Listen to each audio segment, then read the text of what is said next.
There is blind justice, and then there is trading justice, so that you can finally afford to get that laser eye surgery. Not only will people find you more attractive once you ditch those old glasses, you'll be able to see your charts better.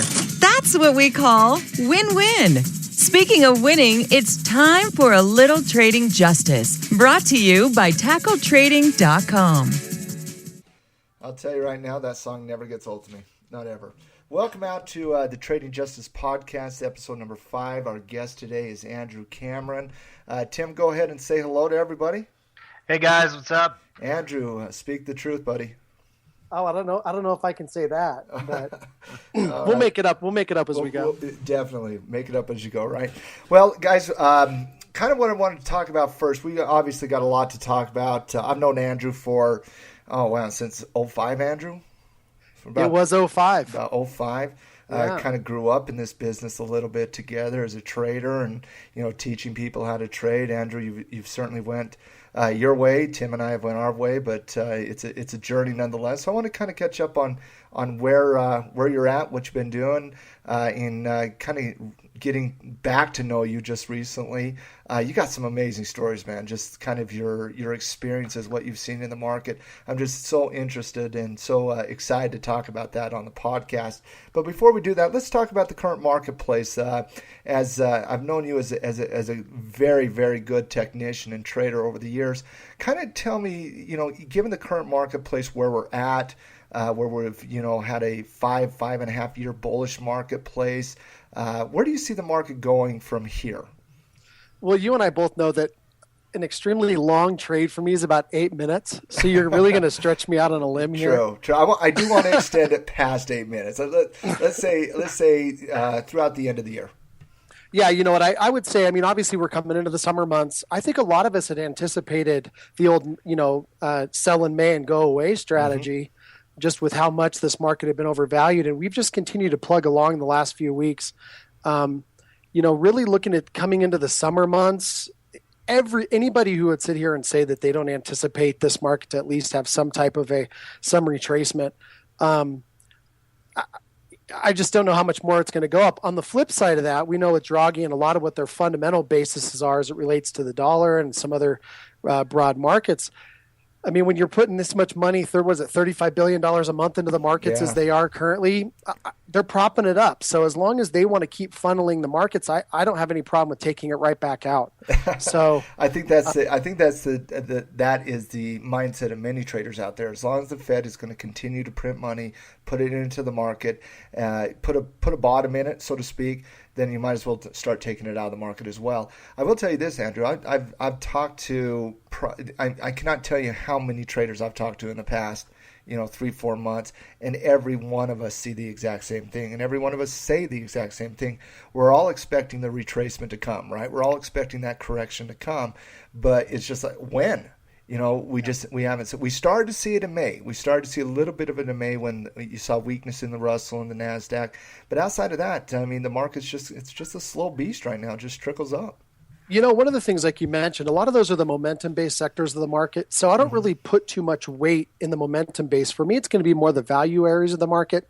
When I start seeing a lot more weakness in the Dow and some of the S&P sectors, preferably financials and some of those key areas, then I'll definitely jump on board. But we do have some leading sectors right now. If you look at the way the commodity prices are running, if you look at charts at a lot of our commodities, I talked to a lot of guys in Chicago and back in the Midwest that actually run funds, and they're seeing some major commodity shortages going through the summer. So I think a lot of what we're seeing right now is where do you go as an investor? Because, you've seen some major runs. I mean, obviously we're starting to see some strength come back in the gold markets. And I think that was one of your picks a few weeks ago when we started seeing some strength there. Mm-hmm. So when you start seeing some of those, maybe we start seeing a little bit of flight to quality. But one of the things that I've noticed, I don't know how much you guys follow the bond as far as the bond markets in the futures pits, but really what we're seeing right now, and we see this every single day, believe it or not, is you'll see the market will react one direction or another. And if you can watch the underlying bond market and see if it stabilizes, and what we've seen is these rallies coming into the close of every single market day, and it's because the bond market's really been propping us up. Mm-hmm. So for me, once we start seeing some weakness in those areas, that's where we're really going to see the initial drops. One of the guys that I've become really good friends with, actually in Chicago, two brothers, Mark McKenna is one of them. He's actually the largest corn futures trader in the world. He trades more contracts in the last 2 minutes in the corn pit than any other trader. He's the only trader that's authorized to do over 25,000 contracts in the last 2 minutes of the day. Oh, wow. And he and his brother was actually one of Cohen's lead traders in Germany in the bond pits for decades. He just retired, moved back to, his name is Billy McKenna. And in talking with Billy, he's one of the last true bonds traders out there. And one of the things that he says is you're going to see, within the next 9 to 10 months, a serious correction within the bond markets. And I think that's really going to be the catalyst for a lot of this. And you're going to see gold prices and some of these commodities start to run, but you're going to start seeing some major weakness. So do you in the think bond that, mar- or do in you the think stock that is, market? do you think that's tied to the Fed continuing to pull out of the bond market and the widely anticipated expectation that the Fed will start raising interest rates somewhere in the second quarter of 2015? You know what? I think a lot of that just depends on China's overall GDP. If you look at what happened last quarter, they actually had their 6.3 or something ridiculous on their GDP growth, and we had initially seen a major slowing down of Chinese GDP. And if their GDP numbers still keep coming out, they're going to want to keep the dollar weak. So that's one of the things that we've got to consider. But yeah, absolutely, I'm right there with you with everything you said. So, Gotcha. and I'd leave a lot of the fundamental stuff up to you and the Kleinhenses of the world because you guys are a lot smarter than I am. So I just look at it on the chart. I wouldn't say that. Gotcha. So you must have listened to the Kleiny podcast then. I did. You know what? I still follow you guys around a little bit, just see what you guys are up to. Yeah, we like to have fun, no doubt about that. Let's go ahead and let's kind of look at kind of like your past 5 years. Where have you been? Catch us up, because obviously we got to know each other very, very well for 4 or 5 years, from 2005 to 2009. But once we kind of parted ways and whatnot, you had an interesting journey, and it's fascinating. What did you do when you left? Working for teaching people how to trade. You know what's interesting is once an educator, always an educator. I don't necessarily think you ever leave the field. Mm-hmm. I just think your roles change. Mm-hmm. And what I found was, you and I are both aware. You'd go out and do workshops and do events or talk to people on the phone and do coaching and all of that stuff. One of the overwhelming things you get is, hey, why don't you just do this for me? Trading's not my passion. I get it it's every your week. passion. Why don't you do this for me? And so it really kind of directed me to really consider getting licensed. And when I came down to Phoenix, that was one of the things that I was able to do is get my Series 7, 63 health and life and other licenses. And I kind of went into more of the money management realm, but you never stop educating. You never stop learning. It's just kind of just an evolving process. So I was a relatively decent sized fish in a good sized pond when I was in the education world. And I jumped into a much bigger pond when I went into the whole world of finance and actually managing money. It's a much larger industry from an educational side to a actual management side. But you made a comment that I want to go on. You said you never stop actually teaching. Once an educator, always. And I do agree with that wholeheartedly. As you've been running money and as you've been, managing funds and whatnot for the better part of the last 4 years, do you still find yourself trying to teach your clients to take appropriate action, trying to make sure that they're protected, trying to make sure that they understand where their money's allocated, where their risk is? Yeah, I mean, you're always going to be looking at the markets. And one of the things that I've had to do, so my world was a little bit different, is really in the investment space, there's two sides. You've got your retail side and you have your institutional side. And so when I first started out, I went and worked for a firm here in Scottsdale. We managed $186 million on retail clients, some light 401k stuff. And really your education at that level is where you're dealing more with suitability requirements. You're dealing more with redundancy risk, that you're not, overexposing clients and, certain areas of the market or certain products and services that you might offer. So a lot of it is education in that space. Mm-hmm. When you get onto the other side, when you go more institutional, believe it or not, you end up becoming more of a student, because a lot of the ways that you guys invest or the ways that you guys teach people to manage money would be considered more institutional by nature than traditional retail. So you do hop back into a bigger fish. And when you start dealing with different asset classes, I mean, just to give an example, if you're, one of the guys, we've got a couple of buddies that actually work for GetGo and their fund there in Chicago. And one of the things that I thought was so fascinating talking with those guys initially a few years ago was you may be taking a loss in a particular market, which never made sense to me. Like, why would I ever, buy oil knowing that oil is going to go down? But your overall company corporate structure is, really what is our posture and how are we going to minimize risk across multiple asset classes, across multiple market environments, across multiple things. And that was something that I did experience a little bit at JP Morgan, not a lot, but we dealt more with fiscal movement of currencies when I was over there. And so you're willing to take a loss here, but you're going to make money over on this side. And it was just kind of an interesting way to trade. Just it's a different way of thinking about it. It's very true. Tim, you had to comment?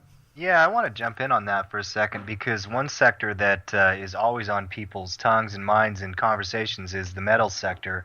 Do you think that that has happened in the last few years in the metals sector where institutions are willing to take the hit, but they're still holding on to it? Or do you think they're structurally looking at metals differently? No, I would say that they're actually holding on to that. And I know that on a large level that is the case because if you look at it from a relative strength perspective, if you're long the dollar and you're long gold, you can actually hedge your investment where you're decreasing your overall risk profile down by owning gold as a leverage instrument. One of the things that we did when I was working with our hedge fund, when we were dealing with the fiscal movement of currencies across, one jurisdiction to another one, we had a very popular spread trade we would do. We would actually create our own synthetic currency, and we would trade the relative strength of two currencies against each other, and basically be, we would have a posture. Maybe we're long the dollar, long the euro, but we would be long and short in correlation because we would take the spread out of those two currencies. And you're seeing that a lot especially with the dollar against the metals market over the last few years, for sure. Interesting. Because you get a lot of retail investors asking about gold. I get that question like every day almost. Should I buy gold? Should I buy gold? Should I buy gold? And what I keep telling them is institutions are probably treating it very different than what you're thinking about it as, which is just purely directional, which is what you're kind of confirming right now. One thing that you said a minute ago I found really interesting, and Matt touched on this a little bit, but as an educator, moving into different fields, but generally the same family, the finance world, what skill sets did you pick up on as a teacher that helped you in those boardrooms or in those interviews where you had to get into the door? What's interesting? The biggest thing that I've learned, and I know this sounds crazy, but is discipline. It's been the number one thing I've learned. I mean, how many people have you guys come across in your years of teaching? All these people have trading plans, but they lack the discipline to follow through with it. It's huge. It's huge. And I knew it then, but I can't stress enough, to the point, just to give you guys kind of an idea, is my trading style is completely automated now. Complete black boxed, complete algo based. Because to be honest with you, in the heat of the moment, as a signal or as an indicator, as I know you guys are familiar with, whatever your trigger is as it relates to a trade, if it triggers your trade and you're even a second or 2 seconds or 3 seconds or 10 seconds delayed, depending on the time frame of your position and what your overall posture is, that can determine if the trade's profitable or not. Or what your overall risk profile or composition may look like. Andrew, real quick, a lot of people that are listening to this podcast don't understand the conversion from being a individual investor where you're processing your own trades to running a black box type system. Can you explain to the people exactly what a black box is? Yeah, so they can be very, very simple. We have some of our black box systems, just to give you guys kind of an idea. A black box system is basically where you push a button and you turn it on. It's a series of rules or a trading plan. And as those things become true, the system automatically turns itself on, takes the trade, has its own risk parameters associated. Maybe it's got a stop, maybe it's got a couple of take profits, and it's got its own built-in portfolio management system the very second you put that trade on. So a very similar, an easy concept could be a moving average crossover, that it takes the open of the next bar once those remain true. And then you've got risk profiles associated with that. And then from there, maybe you know, in the futures market, maybe you buy 2 contracts and you take one off. And then once you take that off, it puts a stop at break even, or you can have multiple ones. They can be as simple as that, or they can be as complex, like I mentioned, with some of the spread trades that we do. And that's about an 8,000 line code, 8,000 lines of code just for that one algorithm. So it really just depends on the investor and what they're looking for. But really the long and short of it is you have a series of rules. Those rules, instead of you manually running through a check and balances, the system automatically black boxes or turns that on. Believe it or not, I'm more of a fan of more of what I refer to as a gray box system, where the system will turn itself on and off, but I do have some overriding capabilities that if I can look at the markets and say, this just doesn't feel right, or, you know, whatever, I can actually override the system, or I can adjust it. It'll work the same way as a black box. It'll pop up and say, hey, listen, we have this trade, but you have still the decision-making capability. Not to enter. Only to manage. Gotcha. Only to manage. Now, in terms of a black box system, which you run currently, how does that compare to the high-frequency trading systems that all of us have heard so much about that take, you know, fractions of a second, just massive, massive liquidity?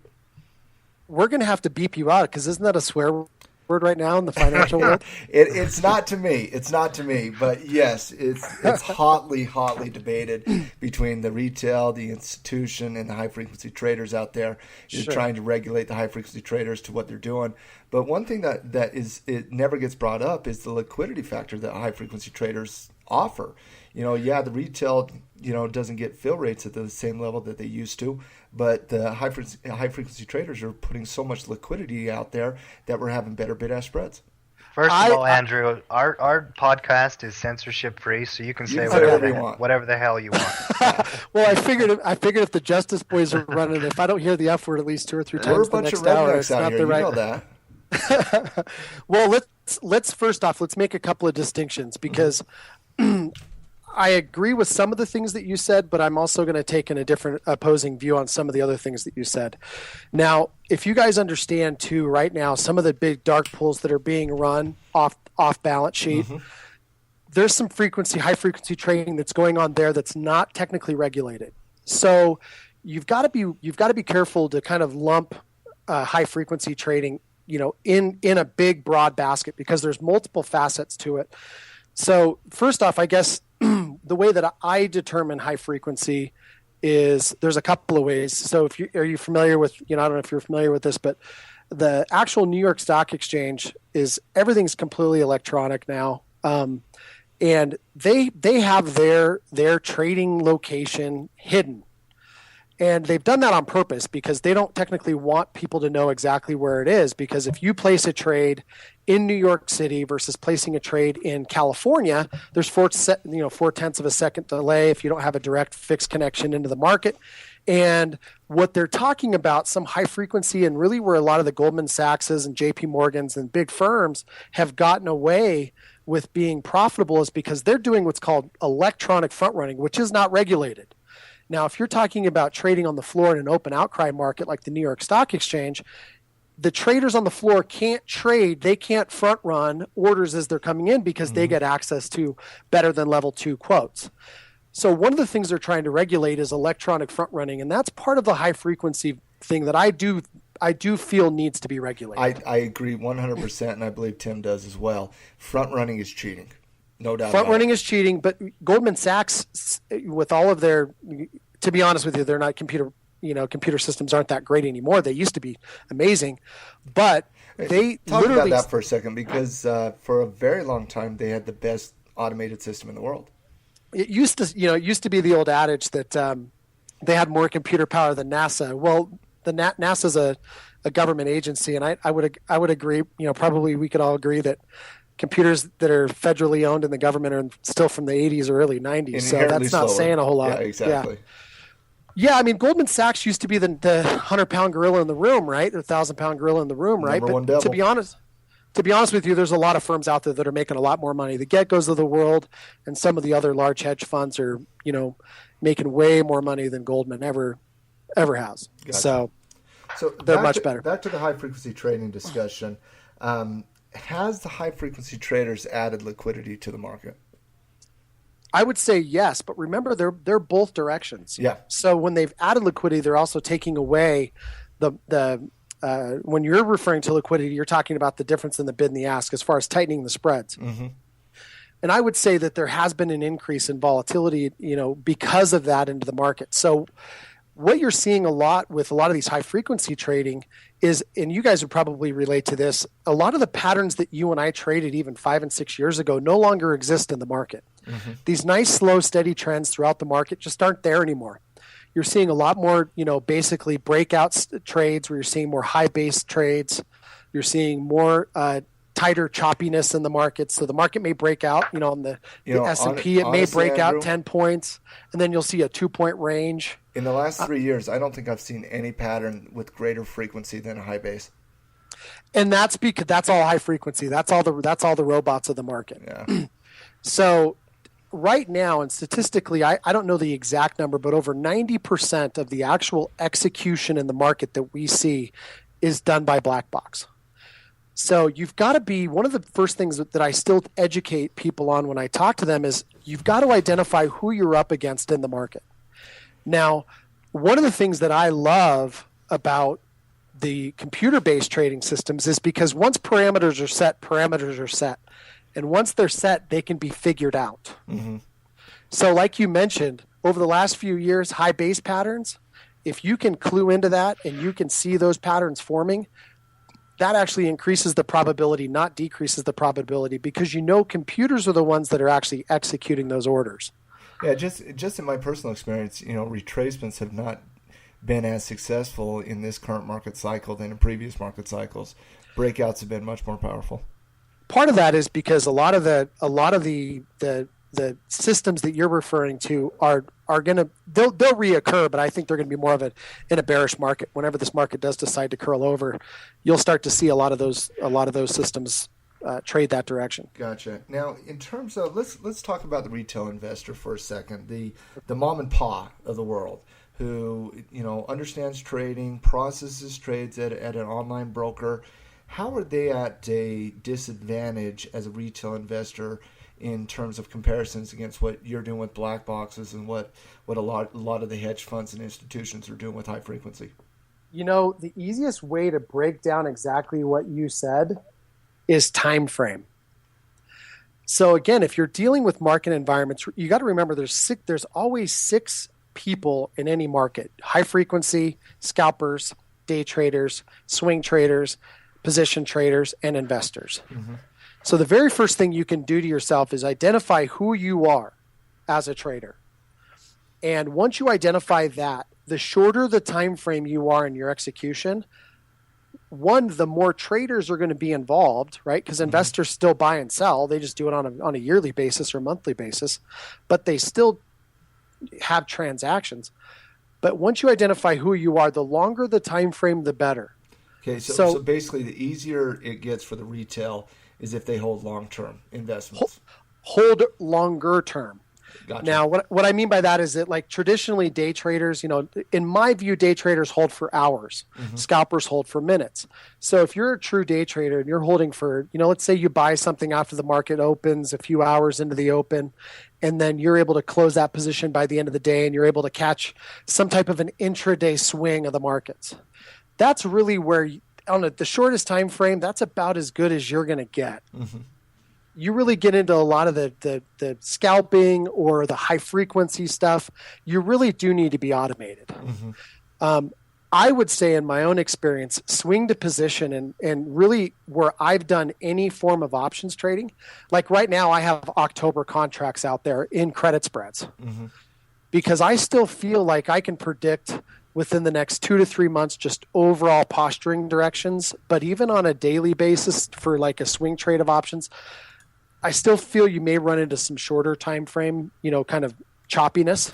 But I feel if I can pick an overall direction, like one of the ones I've got on right now is Facebook. I've got a bull put spread on Facebook, as well as UBNT and a couple of other ones. And I'd say overall between now and October, the majority of that time decay is going to come off, and it's going to come in my account relative to the overall direction of the markets. That's my style. So let me talk about that credit spread for example, because traditionally a credit spread, 1 to 3 months typically. Yep. And a lot of them is the first 2 months. So if you're selling options right now, you're looking at July, August, maybe out to September traditionally. That's right. And what you're saying and suggesting is because of the speed of the markets and the lack of certainty in a short-term movement, you want to go out more time because it's easier to predict 4 months from now than it is a month from now. I'm between 22 and 25% away at entry from the current price. That's a big movement. Yeah.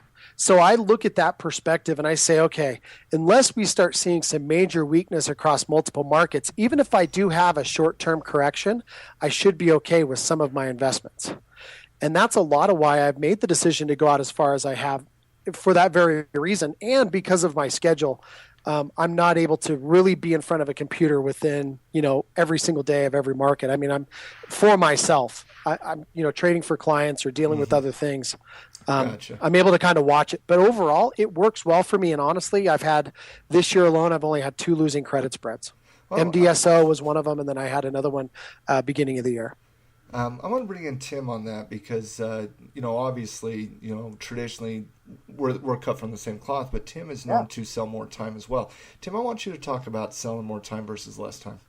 Well, I'll tell you, everybody knows about the VIX, even new traders. One of the very first classes you'll ever take, some guy up at the front of the room is going to tell you, this is the VIX and it measures fear. And any trader who's been around knows it doesn't measure fear. It measures implied volatility on the overall S&P. But what happens is the VIX gets down real low. That VIX is only measured over a 60-day time period. So when volatility in the overall market is really low, by going further out in time, you're mitigating the risk of gamma by having low volatility, and you can still, it's kind of like you're balancing out the Greeks a little bit. You're smoothing out all of the risks, and it just makes it an easier trade to execute. It almost becomes, in fact, it really does become more of a delta trade, like that bull put on Facebook. A lot of that will be based on direction. So it just kind of balances things, and it makes it a little easier to execute. I think one of the most important skill sets for any new trader to develop is the ability to know when to use a weekly versus a monthly versus 3 months versus 6 months. Because these trading books really do retail traders a disservice by just calling something a bull put. Because the three of us know there are probably 10 different versions of a bull put that could be executed successfully depending on that particular market condition. Believe it or not, what's funny, now that I'm on the other side of the coin, I've been more on the institutional side with a lot of the firms that I deal with, they laugh at those books. Oh, they think they're the funniest things they've ever seen. I'll tell you right now, I get so amazed when I go teach a 3-day workshop and everybody's like, hey, can you recommend a book for me? And I always say no. And they think I'm just being rude. And I say, guys, those books aren't written to successfully teach you guys how to trade. Well, think about the production time it takes to write a book. You write a book, it goes through production, it has to be published, it has to be distributed. You buy it, then you read it. The market has already changed 3 times by then. Well, it's just like Andrew just said. You know what, even the patterns that we were trading 5 years ago, they aren't as consistent today as they were then. What we're seeing today is different. And what we're going to see in 2 years is different. Yeah. And that's believe it or not, they actually structure the algos to work against those trends. Oh, I don't doubt that at all. I know they do it. That's exactly what they should do. I've developed them. Yeah, that's exactly what they should do. It's like when Vegas bets against the public. Sure. They're just taking the opposite approach. So talk to me a little bit about when you were managing the $186 million, that fund. When you're creating a portfolio for $50,000, $75,000, $100,000. That's pretty easy to create a $100,000 portfolio in terms of the number of positions you want, the type of diversification you desire, how many trades you're going to have. But when you're designing $185 million, that is a staunch difference. So talk to me about kind of how funds like that are built from a portfolio structure perspective. Well, here's an interesting thing. I'm actually going to do you one better because I've actually got one of the clients that I manage money for. I personally moved 555 million out of Japan to Westpac Bank in Australia, and we created a product called a TCD, which stands for transferable CD. If you Google it, it's out there, and we own the patent on that instrument. So it's a TCD, transferable TCD, CD? yep, transferable CD. And really what this does, and this is the core nut of what we were able to accomplish and why we were able to attract with our hedge fund some major institutional players. Whenever you start talking about, these large family offices and you start talking about these pools of capital that are out there, because what most people don't know is a lot of these large institutions, they're all in cash. All that money is sitting on the sidelines. There is billions upon billions of dollars sitting on the sidelines right now, both here in the United States and globally. And we can talk a little bit more about how that's changing. But there's a lot of capital sitting on the sidelines. So what we did with a transferable CD, it's very, very simple. You could do this with treasuries here in the United States. Is you basically go in and buy. Let's say you went and bought $100 million, and we did this actually with a company here in California. Bought $100 million worth of T-bills, which currently you're paying at a 10-year rate, slightly right around 3%, let's just call it. And then what we were able to do against that product was loan 30% of that or take 30% of that back out. Because what will happen is at the full term of the 10 years against that T-bill, you have $100 million. So we would take the $30 million and we would invest the $30 million knowing that in 10 years, our client was going to get 100% of their capital back. So that's what our TCD product did, was we were able to basically take a line of credit or encumber against a CD, a percentage that we could go invest, and our clients knew that at the end of that CD or that term, they were going to get 100% of their principal back. Where's the risk in that? Because it sounds like a amazing investment and an amazing idea. I mean, it's against the T-bill. So what's your confidence in the Fed? Well, is that a trick I mean, that's question? really what it comes down to. What's the government's ability to pay 3% for the next 10 years? What's your posture? They've never defaulted. What's that? The U.S. government has never defaulted on loans. They haven't, and believe it or not, that's the whole reason why we keep our dollar weak, because their ability to pay that interest increases as our dollar gets weaker. So we're going to continue to see that moving forward as long as they're printing money. So the idea was we would basically go into these companies. We'd say, okay, we're going to tie X number of dollars up in a CD product at, like one of the ones we did was at Bank of New York. Mm-hmm. We're going to tie X number of dollars up with this particular institution. We're going to take a line of credit against it for the exact amount of interest that you'll acquire over the 5 or 10 year period, whatever term you select, and we're going to invest that.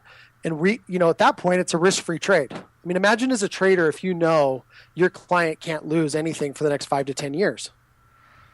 How's your investment portfolio going to differ knowing that you have the capacity from a suitability, AML, KYC, from a legal standpoint, your client is going to be taken care of and going to be made whole by the federal government in 5 to 10 years over the length of their program. And does the question, the first thought that came to my mind is when you're basically taking a line of credit off a CD that you own from a 10-year note, it basically gives you free capital to trade with. And the first thought I had is most of the time when people have free money to trade with, they treat ultra aggressive, which means they're going to lose their pants off.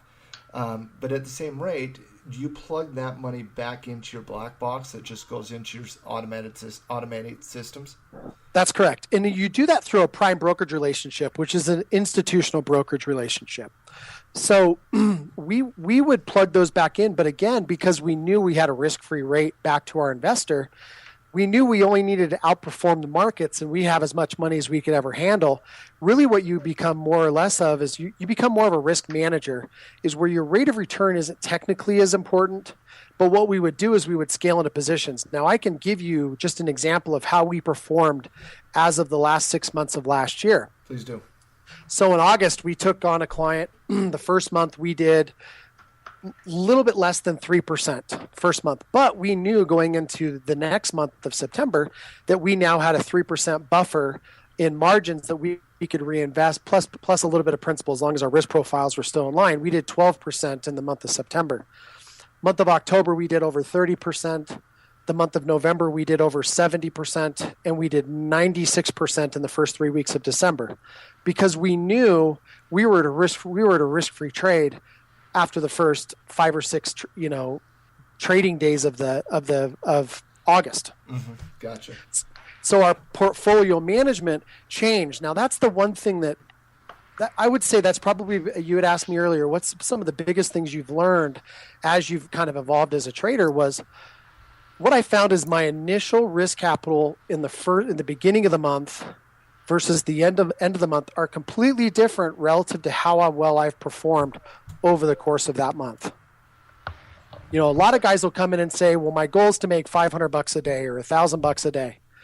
Typically, when I start trading now, just to break it down on the same mindset, my goal may be 20 or 30 or $40 a day the first 3 to 5 trading days of the month. And then at that point, once I know I've got some buffer and I'm using the house's money, if you want to use that term, mm-hmm.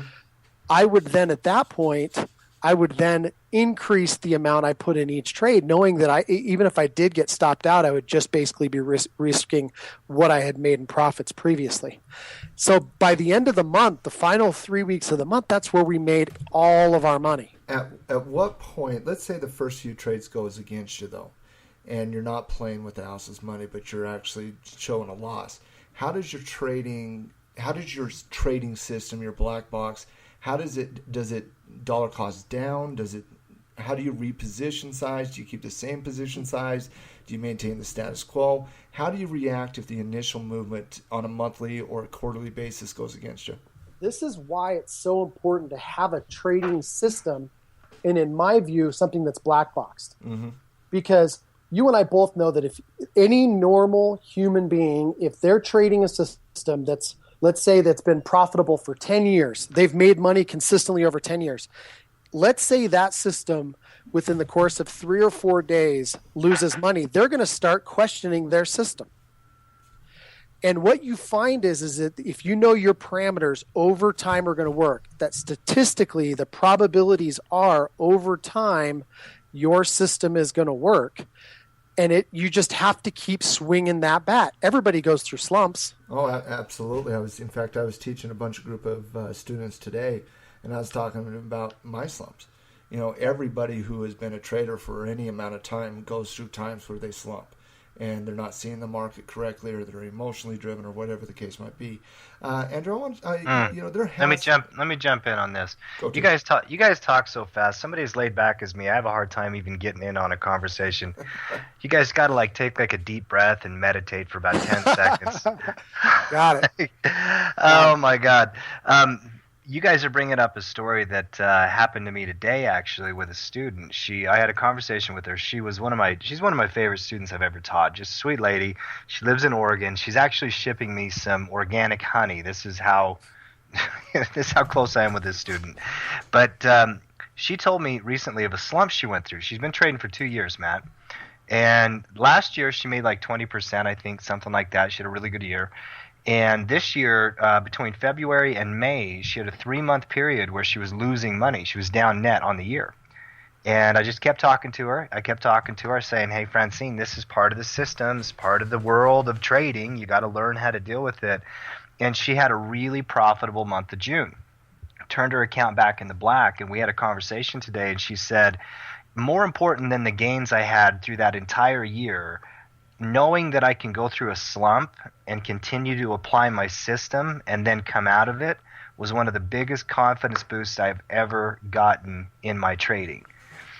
And I think that's something all three of us have probably lived through. Multiple times. Hey, there's a reason why. There's a reason why my trading system is automated, because I am not a disciplined trader. I can attest. I've seen you trade. Depending on what side of the bed I got up on that day, and what I've eaten for breakfast is going to determine how well I do trading or what trades I take. Unfortunately, I want to ask Tim and you this question, Andrew. I mean, as you were growing up in this industry and learning how to trade, how many days did you just say, you know what, I'm tired? Or how many days did you just wake up and say, I want to do something else today? and you didn't treat it like that disciplined professional trader that you needed to be. And it took you a long time to learn how to be that disciplined. Well, I think everybody is slightly different. I can tell you from my experiences that when I first started doing it, I always knew that I had to be 10 days was the most I could go. I knew that in my own mind, that I could only play baseball 10 days in a row, 2 weeks, before I had to at least take a couple of day break. I knew emotionally that was the most I could handle, either making money or losing money. And so I had a 10-2 system for a long time, because I knew that I couldn't withstand that. There's 280 trading days a year. So how much of that, really quantity versus quality, how much of that are you really a good trader? For me, I knew about 10 days was my max. Yeah. What about you, Tim? Well, I know myself mentally that I'm able to go off the rails at any moment, so I'm constantly aware of it. I grew up, playing poker in college. That's one thing I tried to do for a long time, paid my rent doing it, actually. Not very good at it, but learning the emotions of just money coming in and out. And being a trader for as long as I have, Matt, sometimes you just wake up and your body doesn't feel well, but yet you still trade and make bad decisions. Sure. And so, like Andrew does, and I think traders do this, we play these games with our mind, and we create these systems that make sense in our own mental framework. And one thing I always do is when I make money, if I hit my profit goal for the month, I always pay myself first and take money out of the account, because that way I know I'm always taking some risk away from myself that I could leave out there on the table. People always ask me, well, shouldn't I just build and build and build and build? And maybe for other personalities that works. It doesn't work for me. I treat my account like employees, and it's a business, and if I make a profit, I pull it out. But that's just my approach to it, to try to guard against some of these traps that we can fall into. Well, two things. You bring up a very valuable point, because believe it or not, if you look at the way, I'll tie this into experiences that I had when I was at JP Morgan. If you understand the way the banks leverage their portfolios, and I didn't understand this until I went to JP Morgan, that they're not required to be in front of a computer like you and I are to trade to benefit from market environments. And I didn't understand that. As a retail guy, I'm the same boat you're in. So to me, being able to diversify risk by pulling money out to invest in other areas, maybe real estate or whatever tickles your fancy, is extremely important as it relates to trading. It will make you a better trader. But again, it's important to understand probabilities too, right? If you and I both know that if you've got a trading system that's 60-40, right? 60% winning trades, 40% loser.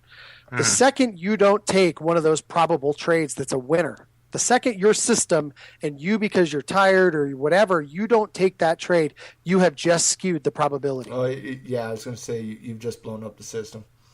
Yeah. So again, it's important to remember that if you're going to play the game, whatever game that may be, you've got to consistently run the same system with the same rules and take every single one of those trades, even if you're losing, because if you don't, it's the one trade that you miss because emotionally you're not there, that recoups. Like you said, imagine if your lady had just given up 2 or 3 months into it and said, I'm done. She would have missed the month of June, which was a great month for her. You know what I'm saying? And so it's crucial with any trading system that whatever rules you have, you've got to be disciplined enough to follow them every single time, regardless of emotionally where you're at and what your background is or what your current belief system is on any market environment. Like you said, we all look at this market and say, what's going on here? But my system every single day is telling me I got to buy this market. I got to buy this market, So you just have to follow those rules. Gotcha. Hey, Andrew, I want to shift topics real quick to talk a little bit about what you're currently doing, because I'm just absolutely fascinated with what you're currently doing. Primarily, you're basically running a fund, correct? Right now? That's correct. Yep. Okay, you run a fund. It's a commodity-based fund that you do. You basically do as well as some forex, correct? Yeah. So the idea is the fund that I'm currently dealing with right now is actually based in a different jurisdiction. It's based out of New Zealand. Now, the fund as a whole, all of the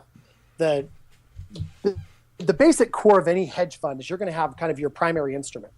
And in this case, our primary instrument is actually physical commodities. So we deal with oil out of Canada, we deal with physical coal out of New Zealand and Australia, we deal with gold on a little bit of a level, but we deal with the physical commodity of that. Mm-hmm. So an example is if anybody's been watching the Aussie, the Australian dollar, it's just been going through the floor. It's had 2 years of very negative against the dollar. That's correct. So it's turning around a little bit right now, but it's been historically negative. It's had. Yeah. So one of the things that we did with our fund was we had software that we would basically minimize the currency risk against those commodities in the overall broad market. Just to give you an example, if the Aussie's tanking, maybe we're long the dollar or short that, just so we can offset the interest. If you make 8% here, but when you go to take it to the market 6 months later and it's a 20% haircut cheaper, you've lost money in the overall portfolio. So that's one of the things that we do. But we also specialize in the fiscal movement of currencies from central bank to central bank. If you understand that a typical business, let's say they were to transfer $1 million from the United States to the UK, for example, that $1 million, because of currency risk, may not be $1 million on the other end. It may be 950,000. Explain how that works, because when you told me that when we were talking earlier, I was just absolutely amazed at how much money is just kind of lost in the currency market. Billions of dollars, billions upon billions upon billions of dollars, and none of that is, and it's all central banks, but none of that money is taxable to them. And so one of the products that we own, we have the patented rights to, it basically puts a timestamp, and we're dealing with that right now to the Royal Bank of Canada, RBC, where we're in the process of converting all of that to immediate timestamp and a taxable consequence. If you actually go back, Forbes and a lot of these other New York, I believe the New York Times 3 or 4 months ago did an article on the physical movement of currencies, and we're really one of the pioneers in that whole space. Believe it or not, Bitcoin is the same basic model, right? Yeah. It's your ability to be able to convert directly across. And so it's a big market. And believe it or not, that's where a lot of the legislation, when you see a lot of the legislation that's coming down towards a lot of the trading behaviors of the JP Morgans and a lot of these firms, if you go back and look as of January 1st of this year, all of the FATFA laws, as far as it relates to U.S. beneficial owners here in the United States with having money overseas, ties into this very concept, is this physical movement of currencies around the world that I actually got a little piece of when I was at JP Morgan. And I see on a daily basis now, it'll blow you away to see how money moves across the United States and how they structure deals and how many, you always wonder how the top 1% doesn't pay any taxes. I've had the opportunity to see some of that stuff, and it's pretty fascinating what they're able to do. They shifted out of the U.S.?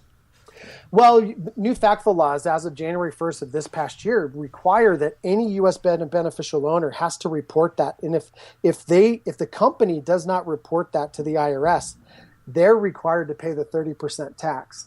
I actually read an article just recently that there was $100 billion that was being stored in Jamaica. And the U.S. government was negotiating with the people who had actually shifted the money there to bring it back. Instead of paying the 30% tax, they would only have to pay 8% tax if they brought the money back. Well, one of the things, and this is interesting, anybody who banks with JP Morgan or Chase Bank, if you're a non-Chase account holder right now, you can't physically walk into a Chase Bank and deposit cash in somebody else's account right now. And you're seeing this tight flow of money because they're starting to regulate a lot of that. And the way that money gets moved around the world, believe it or not, is they do it through structured loan programs. Mm-hmm. And it's called an MT760 is the actual banking code for it. And it's a block funds letter. So what you do is, let's say money is at Westpac Bank in Australia. You leave the money at Westpac. You write a letter basically saying that I can draw a line of credit through Prime Brokerage Services, and we're going to place those funds at Deutsche Bank. So in the event that you default at Deutsche, you can then request those funds from Westpac Bank. And because it's done as a loss, because the only way they're ever going to redeem those funds is in a loss, there's no taxable consequences, but you can borrow against that capital. And because it's a loan, like when you go buy your house, you're not paying interest, you're not paying taxes on the money for your home, right? Yeah. because it's a loan. That's how they move the money around. Oh, wow. And so it's ledger to ledger. And again, the reason why they do this is if, right now at JP Morgan, if they've got $1 million on deposits, they can loan out $900,000. They're only required to hold up 10% of the capital in the account. Well, then if they've got 900 grand to borrow against, and they re-lend that back out, now they've got $810,000 that they can reloan, and they do that 9 to 11 times layered deep, to where that $1 million is basically the equivalent of about 17 million. I was going to say, how far, because traditionally, yes, they'd had to have 10%, but we all know the banks are far leveraged past that. How far are the banks leveraged right now? It depends on the institution, and that's what Bank of America, when they actually failed their Was this last year? That was about 6 months ago. Yeah. They were beyond the state or the federal guidelines, which right now is 11%. Now, 11 times. If you go back and look, when we had the whole debacle with the credit default swaps, when the market crashed in 2008, we were 43 times leveraged at that point. So what we really saw was more of a credit purge and a deleveraging of the overall markets, and that's something that we should learn as average investors. Is leverage is the dirty word, that we've really got to make sure that we don't over leverage our portfolios, because that really is where you can take on a lot of risk. Yeah, many of us understand that that's one of the reasons why the market did crash, is because how far the banks were leveraged, and they basically, the market just tanked on it. But I read a report recently, and I forget where the report came from, but that the banks were close to 30-1 leveraged right now. Depends on the institution, and again, when you classify leverage, it depends on the instrument. Mm-hmm. So it depends what they're leveraged against. So certain things, if it's against real low real estate, or if it's against T-bills or things like that, they don't technically consider that leverage. Mm-hmm. So it depends on what their instruments are. But I would say there's probably some institutions they're that way, but it depends on what's on their balance sheet too. Gotcha. Well, here's a basic question from just an average guy living in the suburbs. Mm-hmm. How do you find accurate information that you can trust to even identify what the leverage of these banks are at? You have access to information that most of us don't, Andrew. So, what does a guy like me do to try to even drum up the information? Again, I don't necessarily think it. I don't want to say it technically matters, but if you really wanted to get some of that information, it is available. There are third parties that actually do, kind of oversight some of the major banks. But off the top of my head, most of the stuff that we get is actually more on a global level. We get ours directly from, one of the ones that I get directly is from Deutsche Bank. Yeah. And they're fairly in depth. And once you've seen them, there's not as much weight in them. What I would be more concerned with, to be honest, on an average level, is I would be more worried about what's the current leveraged book of the brokers that you're dealing with, that you're investing with, because that's where you can really get into trouble. An example, if you look back, with some of these other firms, the FXCMs and these old firms that went under, the ADMs, things like that, what was going on was certain areas they were so over leveraged that when it came time to come good on those client accounts, they didn't have the capital to do it. Yeah, what was that futures firm that 3 years ago went under, and basically they were taking and leveraging their customers' accounts against I don't know if it was a Greek debt or something. Wasn't it? I think it was MB Trading. I think it was MB Trading. Yeah, it was. Yeah. Hundreds and hundreds and hundreds of millions of dollars. Highly illegal, by the way. Yeah. So a lot of it, what I look for when I start talking to people about brokerage services is, who are you currently doing? Are you a retail guy, or do you have access to institutional stuff? And fortunately enough, I have relationships with institutions. So people that I recommend trading towards, I send them directly to the institution and let them be on the institutional side of the balance sheet, where there's really very, very low leverage to really, really low risk, versus most retail shops. One of the most common ones that's publicly traded that people will trade currencies out of is FXCM. And, they've kind of gone past their whole debacle over the last few years. And, from a credibility standpoint, they seem to be, they're publicly regulated now. They're, publicly traded entity. But if you look at out of all of the 100 top brokerage firms in the U.S. that trade currencies, they're 90th and down because of their balance sheet.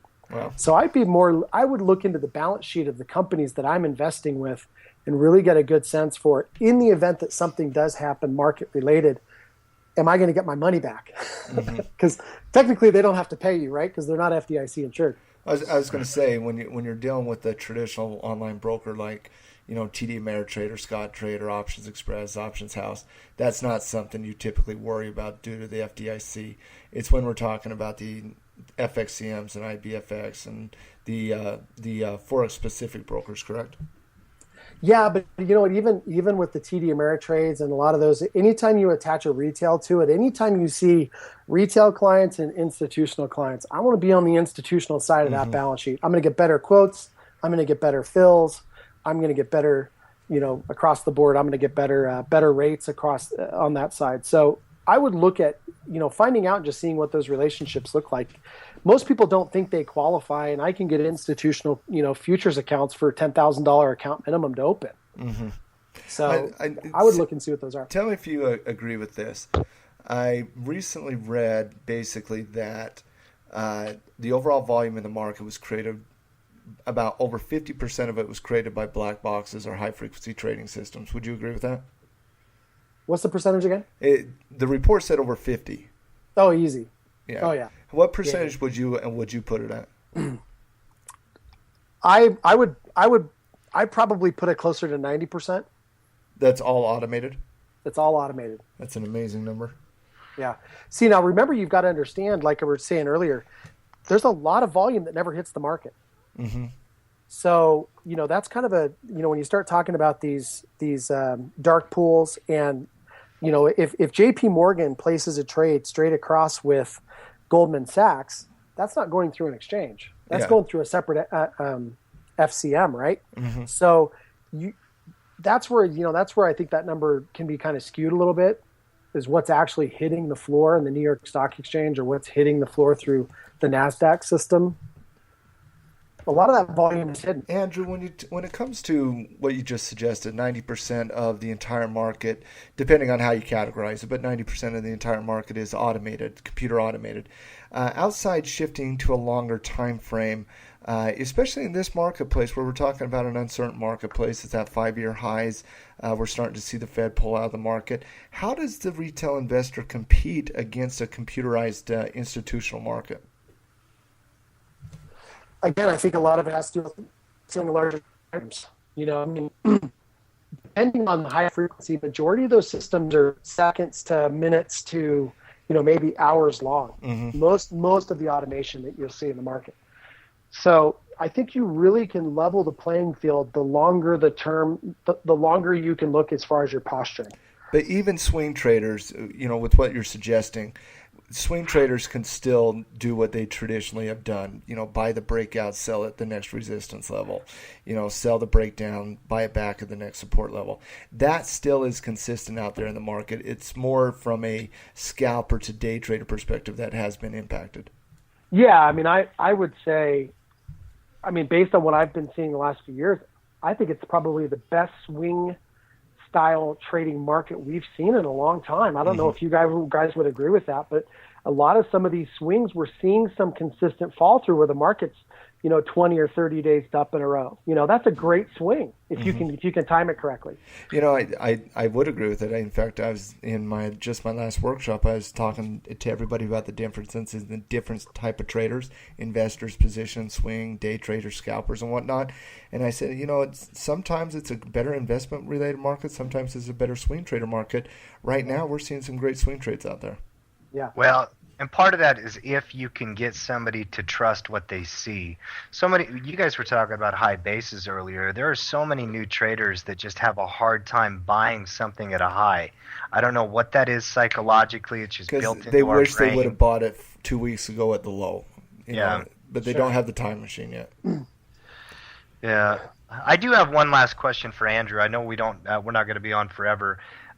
What do you see as the future of digital currency, whether it be Bitcoin or some other form of currency, some non-fiat currency? Do you think it ever can play a major role in the international banking system? That's the $1 million question. and we've had meetings upon meetings upon meetings of how to best position yourself in that space. Because going to this idea, I mean, I think we could all agree that the only reason why anybody in the world gives two shits about the United States is because they want to buy oil in U.S. dollars. And that to me is the big question: is how do we see oil as a commodity being handled moving forward? And we've already started to see Russia and China do some trade agreements outside the U.S. dollar. And I think as things start to move more towards that environment, I could see, some major things happen within our currency markets. Well, let me give you some numbers real quick on that, because I agree 100%. We're seeing some major shifts in the commodities markets. We're seeing some major shifts in the forex market. In 1999, before China and Russia were not forced to buy oil in U.S. dollars, 90% of the world oil market was financed in U.S. dollars. Today, that number is less than 40% of the world oil market. China is absolutely no longer buying oil in U.S. dollars. That stopped in September of 2012. Also, Russia has tremendously reduced their buying in oil in U.S. dollars. The global geopolitical situation today is vastly different than it was 14, 15 years ago, when every country in the world was forced to use U.S. dollars in a variety of different capacities. Also in 2012, you saw China make international trade agreements with Russia, India, Australia, South Africa, Brazil to use non-U.S. dollar transactions, which means we've seen a tremendous reduction in the U.S. dollar as a reserve currency over the last 4 or 5 years as well. We're just seeing some major shifts in that. So as a currency trader yourself in Bitcoin, and you said you're trying to find out how do you guys fit in that, with seeing the global marketplace seeing a reduction in reliance on the U.S. dollar, how do you position to guard against the risk of the U.S. dollar? Buy a lot of Top Ramen and go get guns. Guns and ammo. Guns and ammo. I like exactly. It. You know what? It's kind of the big play, right? I mean, over the last few years, I've had the opportunity to travel outside the U.S. and really seeing the deterioration. I mean, we're actually forced, and fortunately enough, my mom is British, so I've been able to qualify for a non-U.S. passport, and I can travel around the United States with that passport. But I can tell you right now, we're not liked globally. If the United States continues to consume, because is that breaking news, by the way? What's that? I said, is that breaking news that we're not liked globally? It's not breaking news. But when the United States, when we stop consuming at the rates we're consuming, because that's really the only reason why people like us, is because we buy all their stuff. We buy everybody's goods. Yeah. Exactly. And I think that that's going to be another paradigm shift outside of the fact that you're right, we are going away. And we've seen that a lot with the physical movement of even oil out of Canada with the physical coal scenario in Australia. So we've even seen that scenario play out even in our own little world that we deal in. And what you've got to be careful of is playing the doomsdayer role. I mean, how long is it going to take? I mean, you and I can say, if we go back to 2008 when the market started to correct, it took about 2 to 3 months before it really started to move down. It really went sideways for a while first.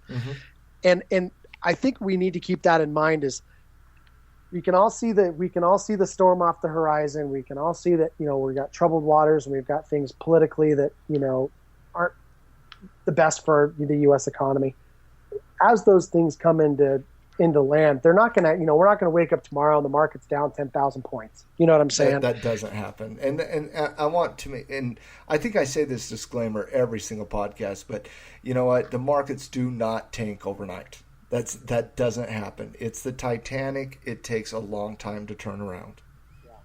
So with that said, I'm with you, man. I think there's a lot of stuff out there that we could start seeing. How long is it going to take for us? I mean, like you said, 2012, we're starting to see, we were the world's current reserve currency 10 years ago, 40% of it only now. I mean, that trend is going to continue. It absolutely is. And agree or disagree, okay? In 10 years, the U.S. dollar will no longer be the world reserve currency.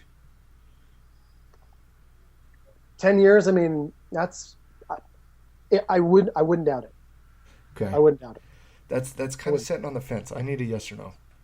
I'm going to hop off the fence. No, I'm going to say no. It's not going to be the reserve currency at that point. I would agree 100%. There's not a scenario that I personally see as a currency trader or an individual that, assesses the value of currencies. The trend is just happening. I mean, the thing that shaked it up in 2012 when China and Russia started doing what they were doing, Australia and all the BRIC countries jumped on board. I do not see the dollar as the reserve currency. We're just starting to see this shift. And when you shift away from such a macroeconomic perspective like that, it takes a long time. But it is starting to happen, and I definitely see that happening long term. Well, Andrew, I'll tell you right now, I have just had an absolute a ton of fun on this podcast, and I hope you can join us in one in the near future. Absolutely. You guys know how to get in touch with me. I'd love to touch base at some point. Let me know whenever you want to do it. Awesome. Tim, parting thoughts? Yeah, man, just enjoyed it. Andrew, it's good to hear your voice again, bud. It's been quite a while. The last time you and I spoke, you were on my radio show. Remember that? I do remember that. Uh-huh. That was you were short. You were doing short strangles at the time, weren't you? Yeah, you know, with the volatility where it is, you had to back away from that the last few years. Sure. A lot more directional, longer term credit, stuff like that. But yeah, we can talk about that next time. I'm just glad you still got a trading account. You're not broke somewhere. There you go. I cannot imagine a better way to part from this podcast, by the way. Matt, all right, guys. Andrew Cameron, thank you so much for coming on. Tim Justice, this is Matt Justice for Trading Justice Podcast, and we'll see you next time. Thanks, everybody. Bye. Bye. Bye. Bye. Bye. Bye. Bye. You've been listening to the Trading Justice Podcast. If you've enjoyed yourself and think that the conversations and topics we've covered are important, help spread the word. Give us your feedback. 5 stars on iTunes, like us on Facebook, and follow us on Twitter. The Trading Justice Podcast is proudly sponsored by TackleTrading.com. Get off the sidelines and get in the game.